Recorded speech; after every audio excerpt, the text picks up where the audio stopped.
Assalamualaikum warahmatullahi wabarakatuh. Salam hormat saya kepada Bapak Dr. Iriaji dan teman-teman semua yang menyaksikan. Pada video presentasi kali ini, saya akan menjelaskan tentang kurikulum pendidikan seni rupa dari perspektif sejarah. Berikut video presentasi dari saya. Pendidikan merupakan proses dalam memberikan ilmu pengetahuan. Perkembangan pendidikan ini sejalan dengan kebutuhan dan pemikiran manusia yang semakin luas. Salah satunya pendidikan seni rupa, yang erat kaitannya dengan sejarah, karena dalam penemuan-penemuan sejarah, gambar sebagai salah satu yang paling berpengaruh dalam bukti artefak dan lainnya.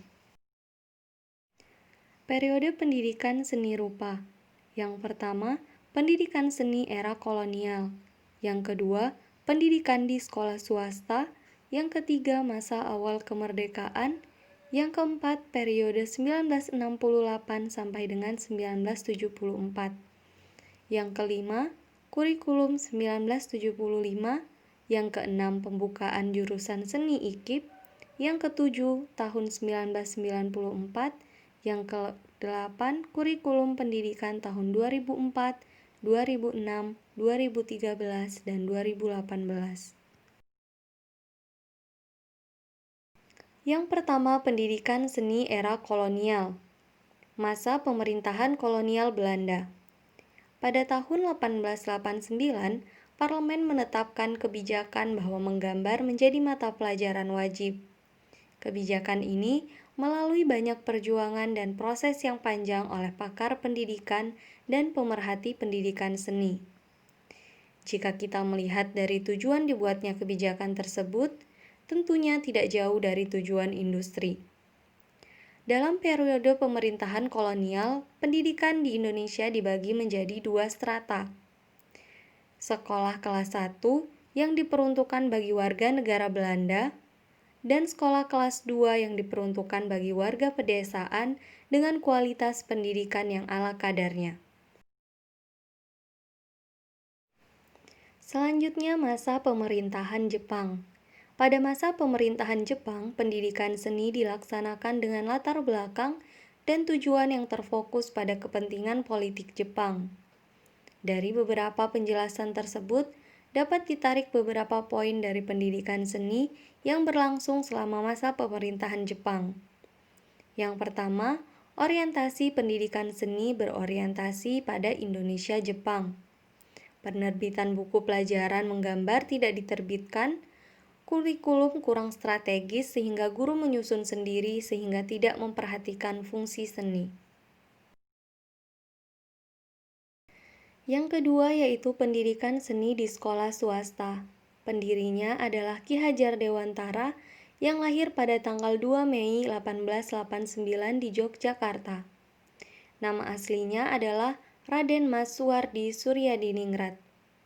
Tujuan mendirikan sekolah taman siswa sebagai salah satu sekolah swasta yang terfokus pada pembelajaran seni. Yang ketiga, masa awal kemerdekaan. Pada masa ini dikenal dengan sebutan revolusi fisik, yaitu masa di mana pemerintahan Indonesia baru saja merdeka dan terlepas dari penjajahan Jepang. Dari beberapa penjelasan dapat ditarik beberapa poin dari pendidikan seni yang berlangsung selama pemerintahan awal kemerdekaan. Yang pertama, perubahan pola pembenaran menggambar konvensional menjadi ekspresi. Yang kedua, perubahan prinsip pendidikan seni dari penularan seni menjadi pemfungsian seni dalam pendidikan. Yang keempat, periode tahun 1968 sampai dengan 1974. Dalam periode ini muncul pemikiran baru tentang seni yang mulai berkembang, yaitu seni tidak dipandang hanya sebagai peniruan, melainkan fungsi seni sebagai ekspresi. Dalam konsep ini, pendidikan seni bukan semata-mata hanya peniruan alam yang memiliki keindahan objektif, melainkan dapat dilihat juga sebagai tempat mengungkapkan pengalaman batin dari seorang seniman. Yang kelima yaitu kurikulum tahun 1975. Pada kurikulum 1975, pendidikan seni sudah setara dengan pelajaran lainnya. Pendekatan yang digunakan pun dengan disiplin ilmu. Penyajian yang disajikan dengan pemberian materi terlebih dahulu, kemudian praktik.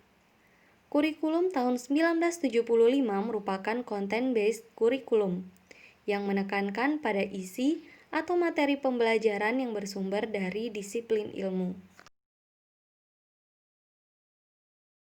Selanjutnya pembukaan IKIP jurusan seni. Sekolah menengah pendidikan seni diberlakukan untuk mencetak peserta didik yang ahli dalam kesenian industri. Sedangkan tujuan dari pembentukan perguruan tinggi adalah untuk meluluskan sarjana seni yang dapat menjadi tenaga pendidik ahli. Yang ketujuh yaitu kurikulum tahun 1994. Ciri-cirinya meliputi yang pertama, sifat kurikulum objective-based kurikulum. Yang kedua, pembagian tahapan pelajaran di sekolah dengan sistem catur wulan. Yang ketiga, pembelajaran di sekolah lebih menekankan materi. Yang keempat, kurikulum 1994 bersifat populis. Yang kelima, dalam pelaksanaan kegiatan, guru menggunakan strategi yang melibatkan siswa aktif dalam belajar.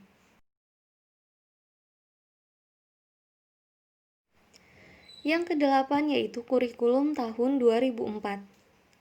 Esensi pendidikan seni dalam kurikulum 2004 merupakan semua aktivitas fisik dan cita rasa keindahan yang tertuang dalam kegiatan berekspresi, bereksplorasi, berapresiasi, dan berkreasi melalui bahasa rupa, bunyi, gerak, dan peran. Masing-masing bidang seni mencangkup materi sesuai dengan seni dan aktivitas tentang gagasan-gagasan seni, keterampilan berkarya, serta apresiasi yang memperhatikan konteks sosial budaya masyarakat.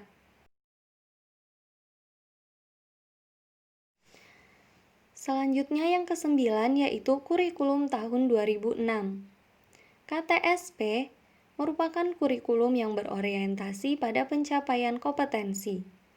Oleh sebab itu, kurikulum ini merupakan penyempurnaan dari kurikulum berbasis kompetensi atau kurikulum tahun 2004.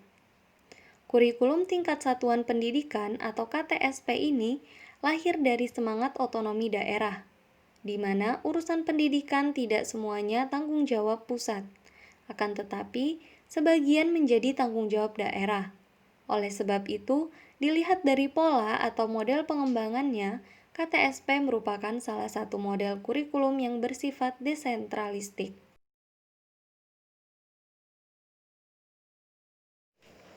Selanjutnya yaitu kurikulum tahun 2013. Kurikulum tahun 2013 adalah pengganti kurikulum KTSP. Kurikulum ini memiliki 3 aspek penilaian, yaitu aspek pengetahuan, aspek keterampilan, dan aspek sikap serta perilaku. Di dalam kurikulum tahun 2013, terutama di dalam materi pembelajaran, terdapat materi yang dirampingkan dan materi yang ditambahkan. Materi yang dirampingkan terlihat ada di materi Bahasa Indonesia, IPS, PPKN, sedangkan materi yang ditambahkan adalah materi matematika. Selanjutnya kurikulum tahun 2018. Kurikulum 2013 revisi tahun 2018 merupakan kurikulum yang resmi digunakan dalam penyelenggaraan pendidikan. Pengembangan kurikulum 2013 tersebut didasari oleh penjabaran isi dari Undang-Undang Nomor 20 Tahun 2003 tentang Sistem Pendidikan Nasional. Undang-Undang Sisdiknas tersebut menyebutkan bahwa kurikulum adalah seperangkat rencana dan pengaturan mengenai tujuan, isi, dan bahan pelajaran serta cara yang digunakan sebagai pedoman penyelenggaraan kegiatan pembelajaran untuk mencapai tujuan pendidikan tertentu. Kurikulum 2013 dikembangkan atas teori pendidikan berdasarkan standar. dan teori kurikulum berbasis kompetensi atau kompetensi-based kurikulum. Pada kesimpulannya, pendidikan seni di Indonesia selalu mengalami perkembangan. Hal ini seiring dengan berkembang cara berpikir dan ilmu pengetahuan masyarakatnya. Dalam setiap periode perkembangan seni di Indonesia, selalu menyesuaikan dengan keadaan dan kebutuhan pada periode tersebut.